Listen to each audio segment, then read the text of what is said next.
Hello YouTube. Today's video is going to be a bit shorter than usual, and not as data driven. Due to the Israel-Palestine conflict, there has been massive protests across college campuses in America, and this has led to accusations that these are violent, and that they are causing destruction to property. Whether this claim is true is outside the scope of this video, and the point I will make. Anyways, these accusations of violence caused socialist writer Nathan J. Robinson to push back at these claims by arguing that referring to protests as violent allows for violence to be done to the protesters, including up to lethal force. He was also concerned that calling property destruction as violence would further lead to more harm for the protesters.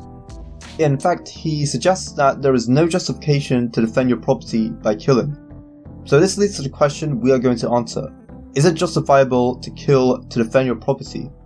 Can you take the life of someone who is burning your house or stealing your car? Nathan Robinson tweets out, quote, "Destroying property is not a peaceful protest. This is wrong. Is a building demolition violent? Is cutting down a tree? Dismantling an air conditioner?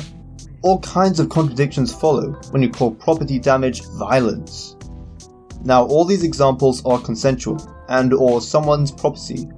A building demolition is most likely ordered by someone who owns the building. Trees aren't usually owned as property, and when someone is dismantling an air conditioner, it is usually their property, so they have the right to do what they want.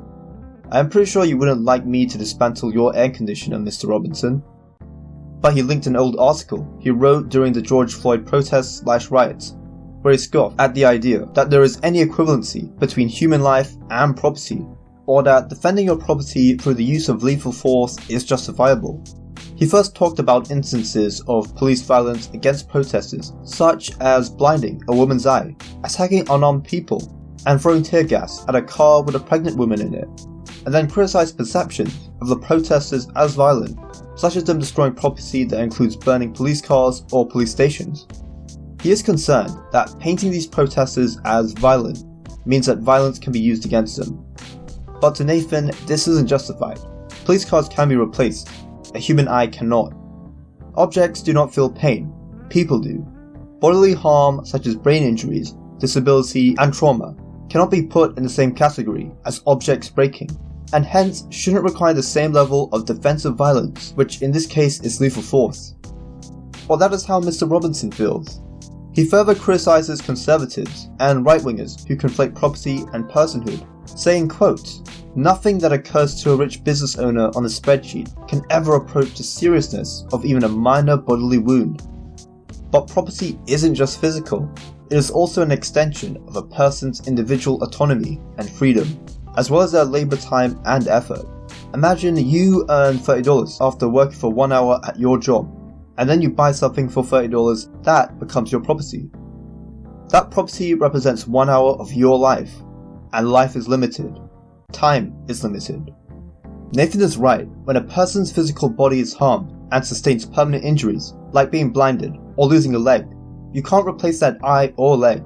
But this logic also points to how when you take someone else's property or destroy it, you also take away the time they spent to earn that property.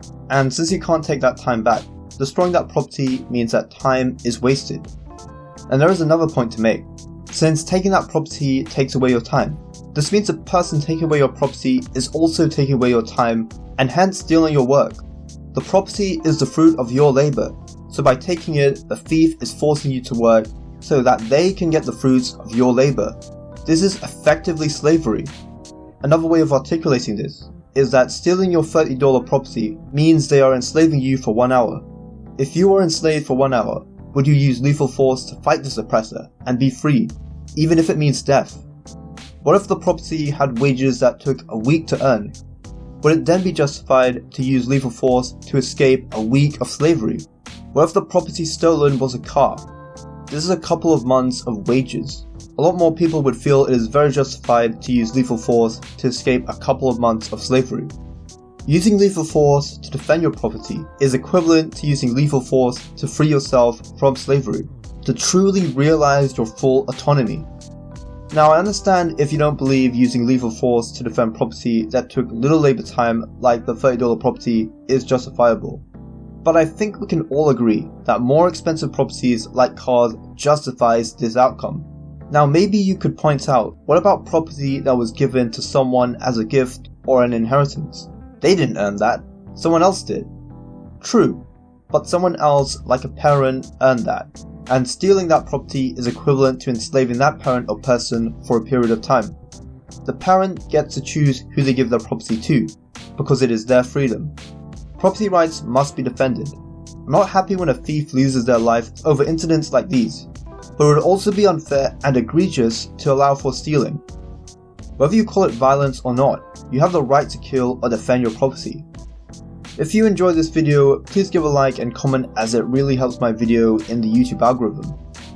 I got many of these arguments from a YouTuber called LSP, or Liberal Sanity Project, on a video regarding Kyle Rittenhouse and private property. It's a great video and I would really recommend watching it. In fact, I'm a little concerned that I plagiarized some of his talking points. Actually, a lot of his talking points, so I feel a little bit guilty about that. So I've linked it in the comment section below.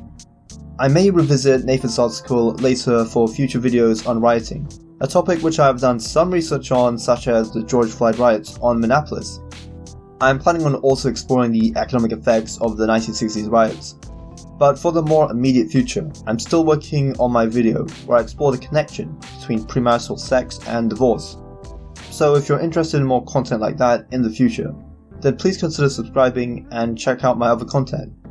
Thanks for watching, and bye for now.